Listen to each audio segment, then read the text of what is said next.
All right, what's going on, everybody? Back again for another episode of Jab-StraightMMA. It's your boy DJ. I'm here with my dog, my brother, my co-host. I want to talk to him, man. This man in these introductions. Nah, it's your boy Rudy, man. We back with another one. This week we discussing the fights that just happened Saturday. The Santos and Hill Fight Night. Crazy card. Didn't think it was gonna be this crazy. Bust and J. All finishes. Then of course, no decisions. Facts. We'll get to that though. But then of course we're previewing next week. We got Marlon Tito Vera and Cruz coming up. That should be busting too. Should be interesting. But anyway, let's get right into it. You want to start with the very first couple fights? Well, first let's start. I'm not gonna lie to y'all. I didn't watch the first two fights because I thought they were gonna be bathroom breaks. I'm sorry to the women watching. It was just a little joke. All right, I'm sorry. Y'all have skill. Well, it's just slightly boring at times. That first fight was it looked like it. You didn't see it. I didn't see it. But it ended on a sub, but it wasn't like couldn't nobody clearly see the tap. It was a little questionable, if you ask me. I did see that clip. Yeah, it was like one of the judges were like, "No, I saw the tap." Yeah, so I mean, it is what it is. It's a submission. They finished in the first round. Next fight was Now tuning at the end of the McKenna. Corey McKenna, and she hit that. It was like right after she finished it. I had to go watch it back. It was the what they call it, St. Preux? Well, they call it Von Flu. The Von Flu choke. Yeah, but over in St. Preux, he doing that. Yeah, he did the Von Flu choke a lot. That shit was cool to see, like a female fighter do that. That shit was dope, bro. I mean, let me see the stats real quick, bro. Just to double check, because the stats was insane. Yeah, she was fucking up. She was winning the whole fight, bro. I mean, the strikes, the control time, 4 minutes and 40 seconds of control time versus 5 seconds. 3 of her 4 takedowns landed. I mean, she was in control of this fight, and we knew who was gonna take it from the start. So we got Brian Battle and Takashi Sato. Nah, I did watch that. I've seen Sato before, and he has pretty decent striking. He always in a competitive battle though, like almost like a chess match at times. I mean, yeah. But Battle ain't giving him a chance this time.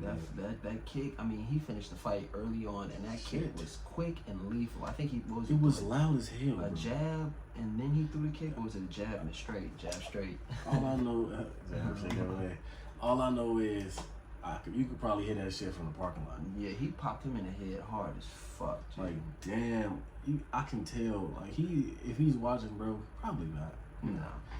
We ain't large stream yet, but the guy needs to see a doctor. Shorty. That's a brutal ass kick, bro. Shorty. Fuck. Shorty got a worse concussion than Gronkowski. No matter what type of chin you got, you're not eating that motherfucker. That motherfucker hurt. So shout out Brian Battle. He's on a 7 or 8 fight win streak. Yeah, he's on a win streak. And he just got signed recently, so so he starts your career. That's a great start to take off. Moving on, we got Michael Olenchinzik. I probably fucked that name up. Versus Sam Alvey, man. Let's give it up for Sam Alvey's career. Yeah, he had a career. It's officially over with. Yeah, his time is done with the UFC. It's been over with, but I mean, he was one of those vets, slight fan favorite. He still try to give you an exciting fight. Like, it wasn't like he was born, obviously, if he just lost like 9 straight. Facts. And he wasn't out the UFC before this, so, you know. But Olenchinzik, he came in there and he made a fucking point, bro. He dominated Sam Alvey. It be fucked up, like, when off the bail, you know you can beat a nigga ass. That's disappointing. You just gotta stay in there and fight it out. It's fucked up, bruh. Because he probably felt that way when the cage door closed. He was just like, man, I'm gonna break this nigga jaw. Yeah, fo. Because, I mean, he went out there and, got him. Let me just cover these stats for y'all. So let's say the total strikes. Sam Alvey was 3 for 11 to Olenchinzik's 40 to 57. Significant strikes. 3 for 11 again for Sam Alvey to 22 to 37. I mean, Sam didn't really even throw nothing. He didn't get a chance, bro. I ain't gonna lie. He was all over his ass. So I ain't gonna lie. He didn't get a chance. Just like how Alexander Gustafsson got knocked out. Man, his last fight, dude. As soon as the door closed, he was like, "Bro, I'm finna beat your ass." And that's just what it was. Like we all know Gustafsson as a immensely talented, well-trained killer. Career, bro. But you can't even, if a nigga won't even dance with you, if he's just gonna come beat your ass, it's different. You know what I'm saying? If he's dancing with you, I mean, you guys are trading, and it's a chess match and shit like that. But some niggas just put their head down and try to knock you out. If you can't survive that barrage, you gotta know how to combat that, how to defend against it. Get up out of it, because, I mean, motherfucker get on your ass. You know what I'm saying? Yeah. Usually, when they think they can beat your ass. So. Usually you gotta keep the distance. I mean, or something to let that motherfucker tire himself out. Because if he just swinging and wilding, he not gonna make it to round 3 or 4. He gonna be gassed out quick as fuck. That was his game plan anyway. Nah, facts. So. He said, I'm trying to take this shit and this shit now. Big ups to dude. Who we got next? Yeah, on to Eric Gonzalez and my boy Terrence McKinney, man. Nah, Terrence McKinney has no business being. He's getting fair trash can. Yeah, Terrence McKinney. It's not anyone's fault though. He lost to Drew Dober last time. Had he knocked him out like he was gonna do it, like before he gassed out, and Drew Dober's fucking massive chin just held up, he probably would have been fighting better competition. But it's Terrence McKinney. We know he's gonna be elite of the division. He's definitely on the come up, bro. He's coming up. I mean, I think it won't be too long before they throw him a real challenge. How heavy of a favorite was he? Like, I think he was very heavy favorite. I don't think we show the odds on him, do it. Probably not afterwards. Yeah, no. But he was a heavy favorite for sure. He was definitely a heavy favorite, so it wasn't a surprise to see him win that. Right. Next, he called out Paddy Pimblett, and I would be an amazing fight at Madison Square Garden. Terrence McKinney and Paddy the Baddy. Oh, like, that should be busting. That'd be like a prospect champion. You know? Like before motherfuckers really get ranked and really get thrown to the wolves in that division. Because they in a crazy ass division. No cap. So we'll see how this go for Terrence and Paddy. But I would love to see them two go at it, bro. Absolutely. Who would you have? I don't know, man. It's a pick 'em. I think Terrence McKinney has better striking. But they both can wrestle. They both have submission threat. I honestly can see that going the distance. Yeah. I would lean more towards, I think Terrence McKinney is more of an athlete. And that play a role. Like, when you think about, the athleticism, of course. When you think about, like, an Aljamain Sterling, yeah, we don't like him because he's so athletic, but he doesn't have power in his strikes. Like, not for real. But his wrestling and shit like that is the reason why, like, he's champion right now, right? But that's mostly because of his athleticism. Yes, there's technique drilled into him in camps and shit like that. But his fucking wrestling ability, his all natural ability to stick to a motherfucker, like, that's some unique shit. That's only something that he can do. Teach. Exactly. He's born with like I don't know, bro. I think he's stronger and more athletic than Paddy Pimblett, but you can't count Paddy Pimblett out, bro. It's Paddy Pimblett, you know? Exactly, bro. So UFC, please make that fight. I mean, that's why I say smack it on the pay-per-view, make it a featured prelim, or to kick off the pay-per-view. That should be bossing. I'll put people in the seats. I'll put that bitch on the main card, to be honest. Or you give them a fight night? I would give. I mean, yeah. Well, not a whole fight night, but I'll put them on the main card for a fight night. Right. Yeah. I would. Yeah. Possibly. I mean, but Paddy wants to fight with crowds though. Yeah, he feeds off that energy. Yeah, I don't think he'll probably perform still because he fought in the Apex before, I think. Facts. But I think it needs to be a spectacle for sure. Paddy the Baddy. Yeah, motherfucker. You know, Molly Meatball finna come in that bitch. I fuck with him too. Augusto Sakai and Sergey Spivak. I already knew what it was weeks before this fight. Spivak. And that's no disrespect to Augusto Sakai, but after he got flatlined by Ty, I was just like, bro, sit down. Yes, it's a little past your time, my boy. Sit down, my boy. Heavyweight, bro. He was always a very technical heavyweight. Wasn't as technical as like a Cyril Gane or something like that, but he had a cerebral approach to it, and sometimes it's not always good when you're a heavyweight because them niggas can just swing and bang. Yeah, them fists got hella power. And if you can't, you know what I'm saying, hit back. You're gonna go through it, bro. I mean, even the stats. Let me read these strikes off for y'all, bro. Total strikes for Augusto Sakai was 14 for 29. Damn. Versus Spivak's 86 out of 119. Damn.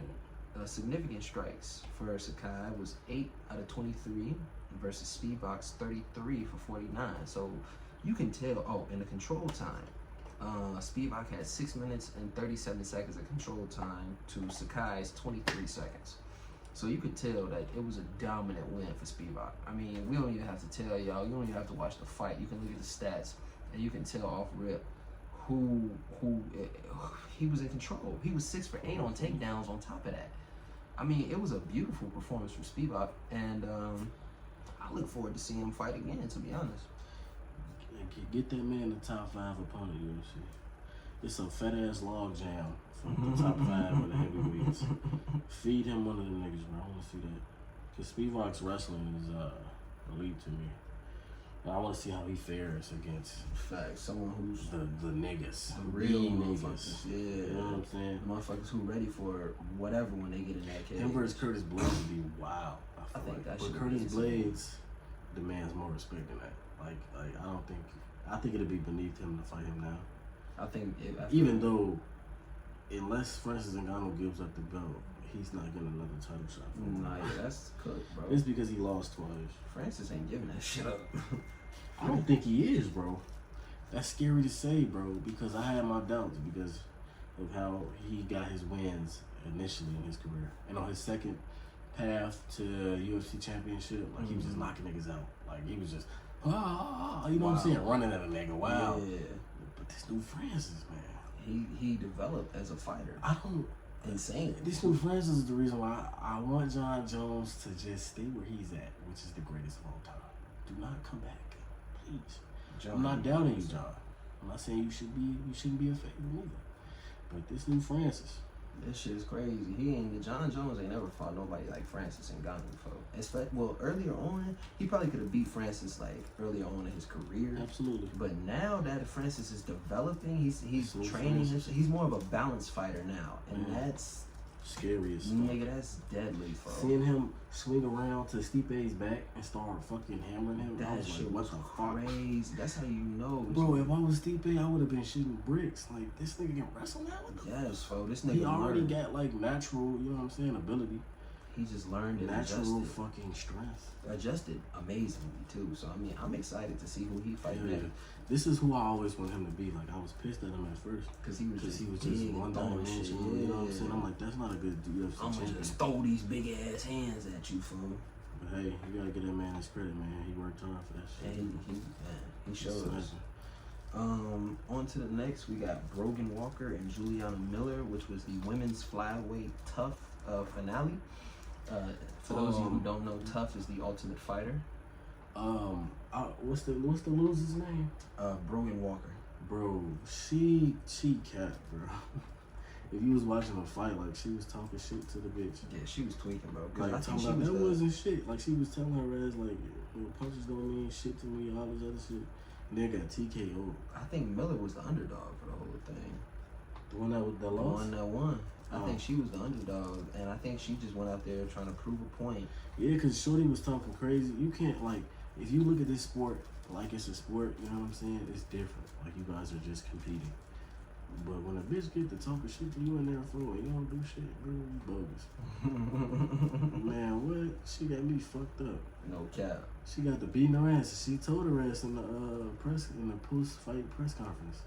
She was just like, man, she was talking a lot of shit, bro. Talking too much shit, G.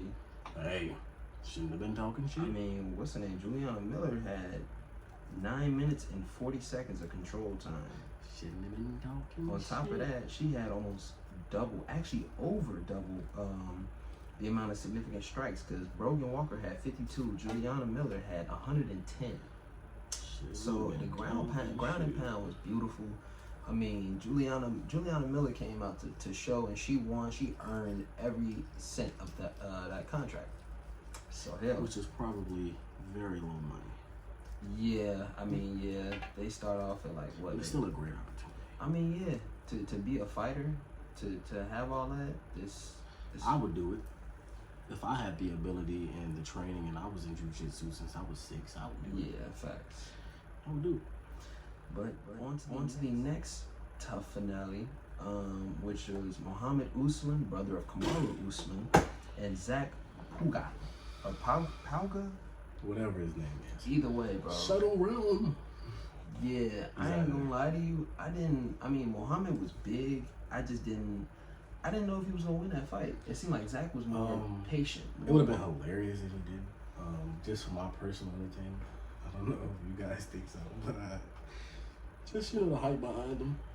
Yeah, I mean, his brother being a champion in his corner, that shit would have been hilarious if he just got knocked out. But it didn't happen, you know what I'm saying? He's that nigga. Apparently, strong jabs and straights running their family, because Kamaru shit crazy too. Insane shit. He still look like a raw talent to me. He's just big as fuck, man. Yeah, he just needs to develop. That's all. Yeah, he develops. He gets a nice striking coach and shit like that. Nice wrestling coach. And he mixes that in. He doesn't get too excited with either one. He'll be just like his brother. What is that, heavyweight? Yeah. Well, I wouldn't jump to the gun to say that because it's some fucking dogs. I don't think his chin has been thoroughly tested like the top of the division yet either. But obviously, he just got a UFC contract, so we're not expecting a lot. But we'll see where he goes. His name alone is worth keeping up with. So. All I'll say about the whole thing, bro, is that the nigga has the size, he's built. If he develops properly, he could be a top contender. That's if he develops properly, though. That's the thing. Because if he just goes in there with that mindset, still, like, I'm going to just knock niggas out. I think their work ethic is good, though. Well, at least Kamaru's good. For sure. He just need to keep practicing with his brother. He need to work alongside his brother. And he needs to take these tips and learn from his brother, because his brother has a strategy that clearly works. Yuri was getting that little bob in his head. Beat the fuck out of him. That shit crazy. I don't care what y'all say, bro. Them niggas is going Them niggas deserve to rematch because the fight was fucking busted. No cap. Them niggas deserve. Fucking Yuri barely won. What you mean he ain't honor y'all agreement? Let that nigga fight Glover again, bro. He barely Stop got tweeting. I know that shit. I know you want the belt back, bro. I get that. Take your time. But you got some killers in the division you gotta worry about. Yeah, he got to fight Ankalaev. Jamal Hill. Should be busting for. Ain't Jamal Hill lightweight? Oh yeah, lightweight. Nah, I'm tripping. Yeah, I'm tripping. He fight like a nigga. We're gonna talk about that though. Yeah, we coming up to that. So the next fight we're gonna cover is Vicente Luque and Jeff Neal. And huge letdown for Vicente Luque, but I can't even lie, I was so happy for Jeff Neal. Me too. Only because Jeff Neal lately he's been fighting like the middle of the division, the not really elite, but they're like, you know what I'm saying, on the outside of it. And it's been just too competitive. Like he didn't show me before this fight how he could just pull away from a nigga. Like for real, like an actual a real top contender type shit. Right, but this fight, bro. He showed out, bro. I mean, he really showed. Vicente Luque, he wasn't a favorite for no reason. Like Vicente is a dog. He's proved himself these last couple of fights, man. I don't know what's been going on, man. Maybe that's just the way his career's been going. Who knows? I mean, that's up to him. But at the end of the day, bro, Vicente Luque is currently one of the top contenders in the welterweight division, and for Jeff Neal to beat him is a big stepping stone in his career. The striking was insane. The striking was crispy, but Vicente Luque, he does need better striking and defense coaches. Maybe not the striking, more so the defense. Like he didn't move his head as much. His head, Jeff was getting right in between that guard. I don't know. Like I can't speak for you guys because you guys fight. You know what I'm saying? I'm at the crib watching this shit. You know, I'm not saying you probably see some I don't, but from what I see, like my angle, I don't see adjustments a lot. Like I see adjustments from like the greats and the champions, but I don't see them a lot from everybody. Like I don't know. Like if your head isn't moving in time, maybe you think you could trade with him originally. And he tagged you a few times. He got rocked a few times. For sure. If you get rocked a few times, you continue to treat the fight the same way. You tripping. You got to make those proper adjustments. Like you could have got knocked out when you got rocked, but you didn't. Like, you know what I'm saying? But your mind might be foggy. You know what I'm saying? All type of shit could be going on. I don't know what's going on with him. You know? Just from a viewer from home, it just seemed like he needed to make adjustments in between rounds and after he was getting rocked, and he didn't. Is what it is. Move on. I want Jeff Neal to fight Jorge Masvidal, please. I can see that. We got two strikers. That should be competitive as hell. Yeah, I think it'll be very competitive. I think it'll be a pick'em for the first time in a while. Jorge Masvidal isn't a crazy ass underdog. Yeah, facts. And he has the potential to win a fight. Who knows? That'll be a nice matchup for both of them, for sure. Yeah, I don't think he needs to be fighting Gilbert Burns by any means. I saw some of that on Twitter. I'm like, man, with Jorge needs some matches. I'll still watch it and be entertained, but if I was a UFC matchmaker, I would not do that. He needs to get some more fights in before he can get back up there. I mean, because he got knocked down pretty far, so yeah, he just need to take his time, bro. I say take a Jeff Neal fight, maybe another fight, and just kind of get your rhythm back, get your flow back, bro. That's all that is. And sometimes niggas get knocked off the horse, and you just gotta get back on, bro. But anyway, look at Yuri back there, just getting his ass beat. They was beating each other ass. Yeah, they was both fucked up by the end of this fight. Like, what the fuck? This was a good ass fight. I loved every moment of it. Hell yeah. That's an instant classic. I can rewatch this shit after this video.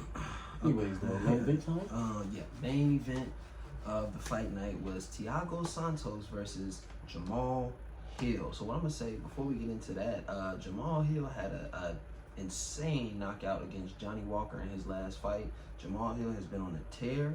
He's what is this, a 9-fight win streak? I think so. He's been on an insane fight win streak. He's 11-1. So I'm trying to remember where that one loss. I think it was Ankalaev earlier in their career. I'm not sure though. I got a respectful nigga to lose to. Right. But I think going into this, I think everybody counted Thiago out. Thiago went in there. He didn't fight a bad fight. I don't think so. I mean, well, Jamal Hill was the favorite, but Jamal Hill was the favorite. Let me put it like that. I think people still underestimate Jamal's skill, and here's why though. He fights like a nigga. He fight like us. Like, think about it. Watch that guy fight, and think about all the bathroom fights you've ever seen in high school. Shit. All the like, bro, come on, bro. He fight like a nigga, bro. He do. Like, all in your face, ready to throw. That's what, you know what I'm saying? Forward pressure. That's a nigga, bro. You know what I'm saying? He didn't dance. He doesn't like dancing with people. He likes trying to smash. I'm trying to kill you. It's a difference, you know what I'm saying? In the striking, most savants and purely cold ass strikers in the game dance with you and lull you to sleep or into a trap and fuck you up. But he just wants to keep getting in your face. You drop your hand, I'm finna smack you. Yeah, exactly. You drop your hand, I'm finna smack you. You know what I'm saying? So that shit worked perfectly because Thiago Santos lately in his career, he's more of a dancer. Like we're finna, you know what I'm saying? I'm gonna try to pick you apart and shit. He seemed more calm. He doesn't seem as cutthroat as he did in his division. But with that being said, he did have some great moments in that fight. Mostly they were counter strikes when Jamal Hill would, as a nigga, come at him. He knows Jamal coming, so he's just trying to like swing too. And he was beating him up like Jamal Hill. I was fucked, but hey, big ups to Jamal Hill, man. Who do I want him fighting next? I have no idea. I don't want him fighting. I want guys to get as high as they're gonna get. Like, that's just my whole mentality. So, I don't want him fighting Ankalaev.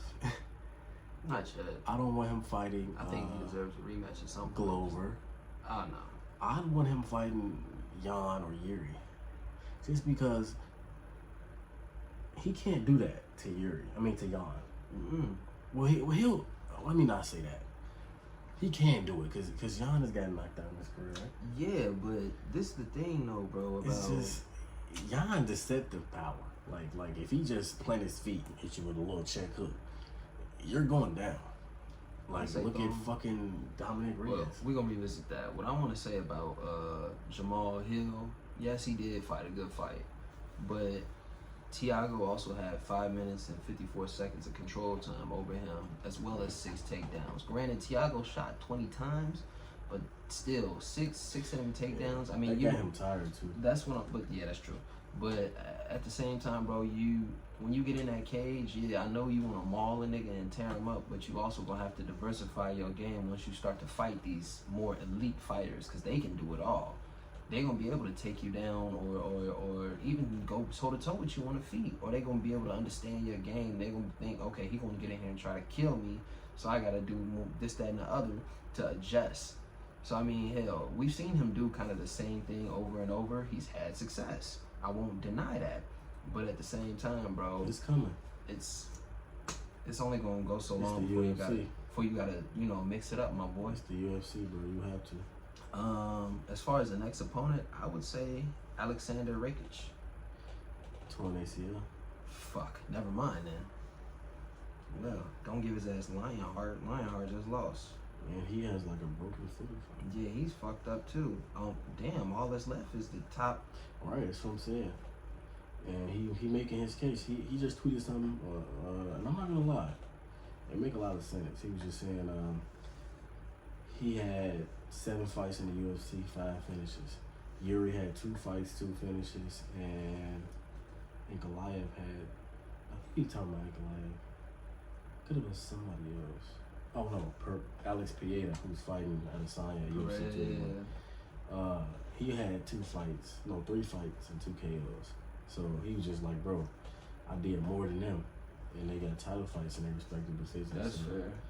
I do think Alex Perez's situation is a little different though, just because him and Izzy fought. Yeah, their history is the reason he's there. And I'm not gonna lie, UFC was real thirsty with this shit. I think they threw him in too early, in my opinion. We're gonna look back at this at the end of the year when they fight. We're gonna see. I wouldn't be surprised at either type of decision. But if Alex Pieta wins, he's gonna have to take wrestling seriously. Okay. He's gonna have to take jiu-jitsu seriously. I seen him. I think he training with Glover.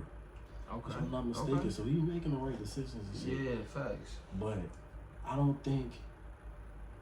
Here's the thing about like the middleweight division. Izzy is a problem for everybody but Alex Pieta because of Izzy's striking, his distance management. Counter striking too. Right, but Alex isn't Izzy. So if Alex beats Izzy and controls that division, he's gonna have to fight Marvin Vettori. Yeah. Just think about Marvin Vettori. That is a issue fight for Alex because Marvin Vettori don't stop, and this round of Adesanya, he just had the right game plan. Yeah, don't get taken down, hop up if you do. Takedown defense is beautiful. Kick that nigga leg, get out the way. That's how you gotta fight a nigga like that. And he's not getting knocked out. Vettori got a crazy chin. Marvin will eat all that shit. He'll keep coming at you. And so we just didn't. Alex Vera, as good as he is, and I'm not taking nothing away from him, he had a long kickboxing career as well. We don't even know his stamina in MMA fighting. Like, you know what I'm saying? He didn't get tested for real as much as we wanted him to. You know? Like, it's still some questions he needs answered. And they won't be answered if he beats Izzy. Because he already beat Izzy before. Yeah, it was kickboxing, but is he going to shoot for a takedown? Oh, that'd be insane. Is he shooting? We thought Francis Ngannou was crazy. That'll fuck my head up. That'll fuck my head up. Yeah, bro. I don't think Izzy has shot for a takedown ever in his career, G. That'll fuck my head up. But honestly, I think they should have made Pereira work towards Izzy versus just one more fight. Give him a 5-rounder. Something. I say give him someone more balanced who's gonna force him on the ground. Right, like. I don't know, man. I mean, it's still gonna be entertaining. I'm still watching. We definitely still gonna watch that motherfucker. I'm gonna let y'all know how that shit go. But that's all we got for this week of Jab-StraightMMA. Well, looking back on the week we just had, crazy week. We can't wait to see these fighters again, of course. But now on to next week. I just want to make a quick comment about this main event for next week. That's all we want to talk about. Yeah. We know we all don't know them other niggas. Hell, we don't. But we ain't know them niggas this fight neither, so they probably show up. But this main event, ladies and gentlemen. That boy Cheeto Marlon Vera. These against fucking Dominic dogs. Cruz. Oh, these niggas is insane. First of all, Marlon Vera is I think the only nigga to beat Sean O'Malley, fo. Only nigga Fluky. ever. Hey, either way, bro. Valid though. He beat Sean O'Malley. Fluky though. Dominic Cruz, we already know Dominic Cruz got a whole history in the fight game, bro. Well-respected, decorated fighter. So, hell, I'm excited to see how this shit gonna go, bro. Honestly, I want to say that Marlon Vera is gonna take the fight, but I don't think Dominic is gonna make it easy for him. It's a pick'em to me. And here's my whole little thought process on it. I've been thinking about it. If you go back and watch the Pedro Munoz fight against Dominic Cruz, that nigga got rocked. And he's shown that like he can't eat crazy, brutal shit that Marlon throws, but he has the ability and the conditioning to stay in it. You know what I'm saying? Like he'll get knocked, but you know what I'm saying? Like he can't eat it, but he can eat it if it makes sense. Like he'll get back up and he'll fight his fight and actually win. That Like motherfucker. it's crazy. It's just ridiculous. But that's what he basically did to Pedro Munoz. Now Munoz is a lot older, a lot more experienced. He's been a contender for some years. You know what I'm saying? And Cheeto's just getting there. But that don't matter with this guy Cheeto. I'm not gonna lie, none of that shit matter. He's disgusting, bro. Nigga is a dog. Cheeto show. He reminds me of John Jones. Hold on. I hear what y'all saying, bro. I'm not talking about holistically. I'm just talking about in brutality. Like, he's not trying to score points. You know what I'm saying? He don't give a fuck about points. He trying to finish that He trying to fucking kill you, bro. And that shit look brutal as hell, bro. Like, goddamn, like, he be trying to fuck you up for real, G. Like, I can't even shake that nigga hand after he did some shit like that, you know? Like, but, huge test for both men. Whoever wins should be in at least a title eliminator next, in my opinion. Cheeto is ready if he beats Dom. Dom is ready if he beats Cheeto. I would love to see how it goes. You know what to do. For sure. But I think that's about all we got for y'all today on this episode of Jab Straight MMA, man. We look forward to seeing y'all again. If y'all want to see any predictions or have us make any comments, man, please reach out. You can DM us on Instagram at Jab-StraightMMA, man. Love to hear from the fans, and shit, we'll catch up with y'all on the next episode, man. Also.